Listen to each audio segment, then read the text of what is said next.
everyone, welcome back to this channel GR Mantra. Today I am going to show you how to make home science lesson plan in B.Ed final year. आज हम देखने वाले हैं कि हम home science lesson plan या गृह विज्ञान पाठ्य योजना कैसे बनाएंगे। और आज का हमारा प्रकरण है गृह सज्जा, तो आज हम इस पर देखने वाले हैं ये वीडियो। तो चलिए स्टार्ट करते हैं। सबसे पहले यहाँ पर आप लिखेंगे क्लास, आपका जो भी क्लास होगा तो यहाँ पर आप क्लास 6 लिखेंगे। फिर आपका लेसन प्लान नंबर, आपका जो भी लेसन प्लान नंबर होगा यहाँ पर आप फिल करेंगे। फिर आपका पीरियड या कालांश, आपका क्लास का पीरियड जो होगा यहाँ पर आप फिल करिएगा। फिर आपका सब्जेक्ट या विषय में आप लिखेंगे गृह विज्ञान।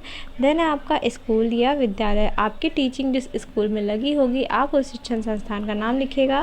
देन है आपका डेट, आपकी टीचिंग जिस डेट को होगी आप डेट लिखेंगे। देन है आपका अवधि में आप 35 से 40 मिनट फिल करेंगे। देन आता है आपका प्रकरण या टॉपिक, आज का टॉपिक है गृह सज्जा।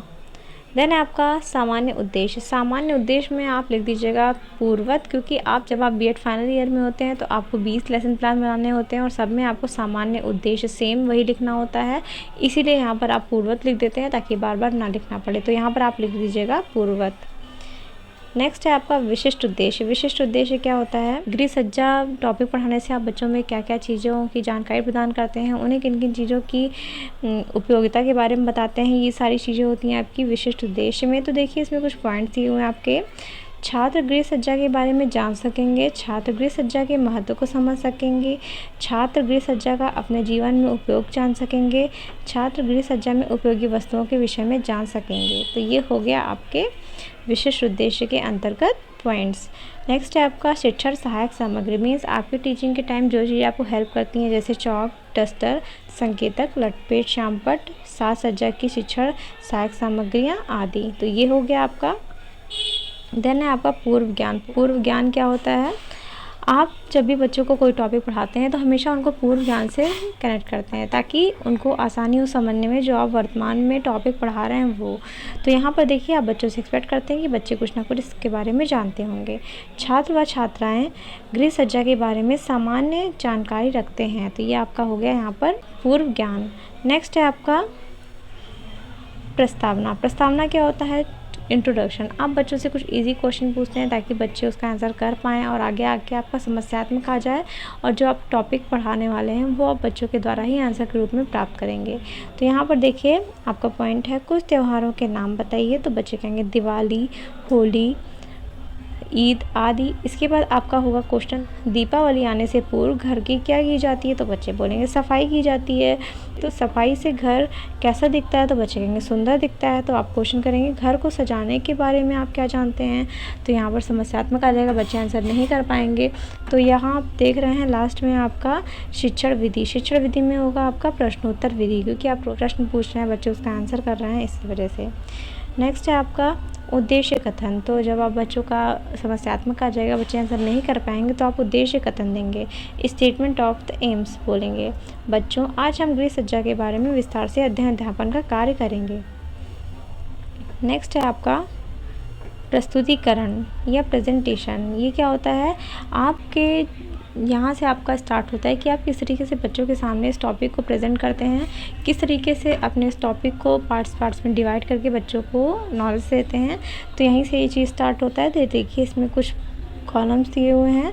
Serial number, teaching point, pupil teacher activities, student activities के बाद है आपका teaching method, evaluation and blackboard work.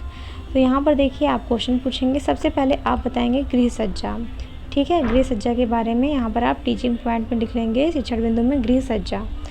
अब आप क्वेश्चन पूछेंगे आदर्श घर की सजावट क्या है, तो बच्चे आंसर नहीं कर पाएंगे। तो यहाँ पर आप स्पष्टीकरण विधि के द्वारा स्पष्टीकरण देंगे, मीन्स व्याख्यान विधि का प्रयोग करते हुए व्याख्या देंगे। तो देखिए सजावट में सुंदरता का महत्वपूर्ण योगदान होता है। सुंदरता और स्वास्थ्य दोनों को प्राप्त करने का एक सरल साधन है। रोगी व स्वस्थ रहने के लिए शरीर की सफाई आवश्यक है, उसी प्रकार गृह सज्जा के लिए घर की सफाई आवश्यक है। गृह सज्जा में रंगों का विशेष योगदान होता है। घर को अपनी आर्थिक व्यवस्था को ध्यान में रखकर ही सजाना चाहिए। घर को सजाने के लिए अतिरिक्त वस्तुओं का प्रयोग करना चाहिए। अब आप बताएंगे घर को सजाने के लिए सामग्रियाँ, क्या क्या सामग्रियाँ होती हैं घर को सजाने के लिए। तो यहाँ पर देखिए अखबार का प्रयोग करते हैं आप, बचे हुए कपड़े का या कतरन का प्रयोग करते हैं, चित्रों का प्रयोग करते हैं, गुलदस्तों का प्रयोग करते हैं, रंगोली का प्रयोग, पेंटिंग का प्रयोग। तो ये सारी चीज़ें हो गई आपके पॉइंट्स। अब है आपका सफाई में काम आने वाली वस्तुएं क्या क्या होती हैं। झाड़ू, पोछा, कपड़ा, सर्फ आदि।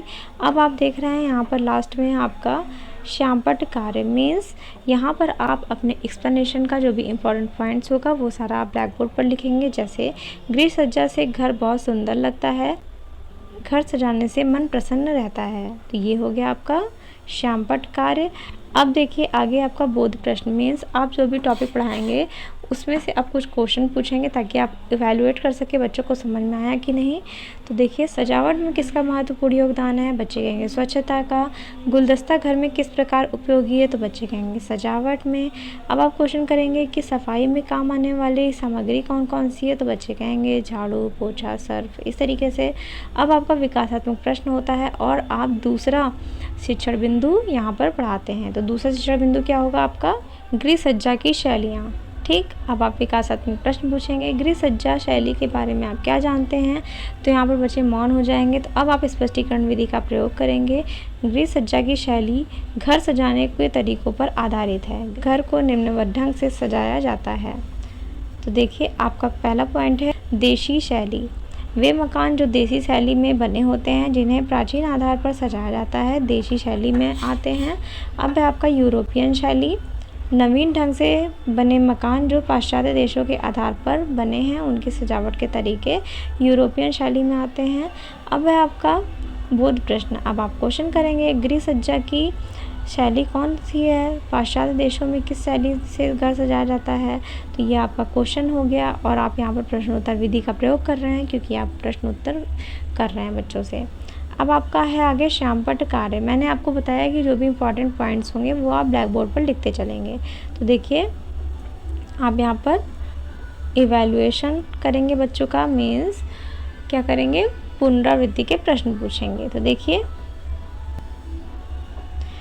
पुनरावृत्ति के प्रश्न में आप प्रश्न करेंगे घर को सजाने के लिए सामग्री का नाम बताइए, घर की सफाई में प्रयुक्त सामग्री का नाम बताइए, घर सजाने की शैली कौन कौन सी है।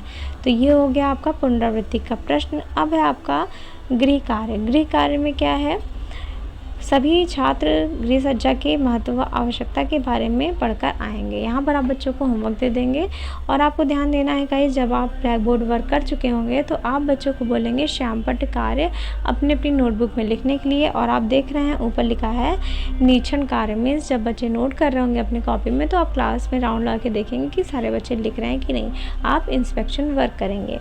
तो आई होप कि आपको ये लेसन प्लान समझ में आया होगा, इजी रहा होगा। तो अगर आपको इजी लगा हो, आपके लिए टफ ना हो, आपके लिए हेल्पफुल रहा हो तो प्लीज़ मेरे चैनल को सब्सक्राइब करके बेल आइकन प्रेस करिएगा और प्लीज़ वीडियो को लाइक, शेयर एंड कमेंट करना बिल्कुल भी नहीं भूलिएगा। Thank you so much guys for watching this video.